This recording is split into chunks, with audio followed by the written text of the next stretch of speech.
Everyone, welcome to Bright Gen Education. आज इस lecture में हम लोग एक इम्पॉर्टेंट टर्मिनोलॉजी सीखने वाले, that is liabilities of business. पिछले वीडियो में हम लोगों ने समझा था कि एसेट्स क्या होता है। एसेट्स यानी कि बिजनेस की प्रॉपर्टी, वेरएज लायबिलिटी मतलब बिजनेस के ऊपर कितना कर्जा है। लायबिलिटीज यानी कि ऑब्लिगेशन टू पे। ऑब्लिगेशन मतलब बिजनेस के ऊपर कंपल्शन है कि उसको ये पैसा चुकाना ही है। तो ऐसे सारी चीज़ जो हमें रीपे करनी है, हमारे बिजनेस को रीपे करनी है, उसको क्या बोलेंगे? लायबिलिटीज।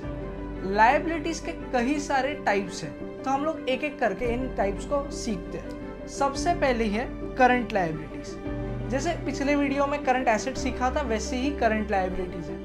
अगर कोई लायबिलिटी या अगर कोई कर्जा हमारे बिजनेस में एक फाइनेंशियल ईयर से कम है, तो उसको हम लोग कहेंगे current liabilities. वेराज non current liabilities मतलब ऐसा कोई कर्जा जो हमारे बिजनेस में एक फाइनेंशियल ईयर से ज़्यादा है।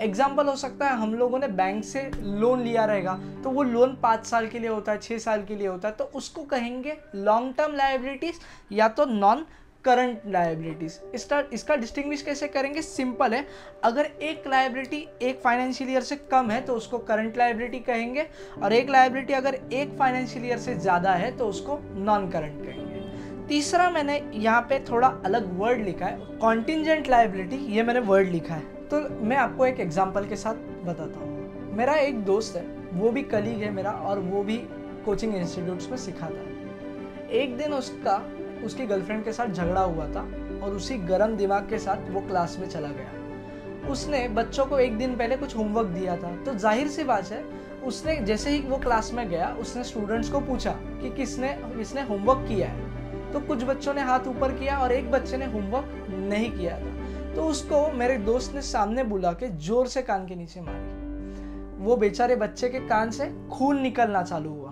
वो बच्चा भागते भागते अपने घर गया। आधे घंटे बाद उसके पेरेंट्स ने पुलिस को भी बुला के लाया, और मेरे दोस्त को कहा कि आप ये मेरे बच्चे को जो आपने मारा है, मेरे बेचारे बच्चे का कान का पर्दा फट गया है, तो आप या तो जेल चले जाओ, या तो इन कंपेंसेशन, या तो इसका ऑपरेशन करवाने के लिए आप हमें 5 लाख रुपए दो। तो मेरा सवाल आपसे ये है कि मेरे कलीग ने जब उसको मारा, तो क्या मेरे कलीग को पता था कि इस कान पे ऐसे मारूंगा तो खून निकल जाएगा? नहीं, ये जो खर्चा उसके सर पे आया वो पूरी तरीके से अनएक्सपेक्टेड था। उसने सोचा भी नहीं था कि ऐसा कुछ हो जाएगा। तो ऐसी लायबिलिटी जो हम लोग सोच भी नहीं सकते, बट वो अचानक से आ जाती है, उसी को हम लोग कहते हैं अनएक्सपेक्टेड लायबिलिटी या तो कॉन्टिंजेंट लायबिलिटी।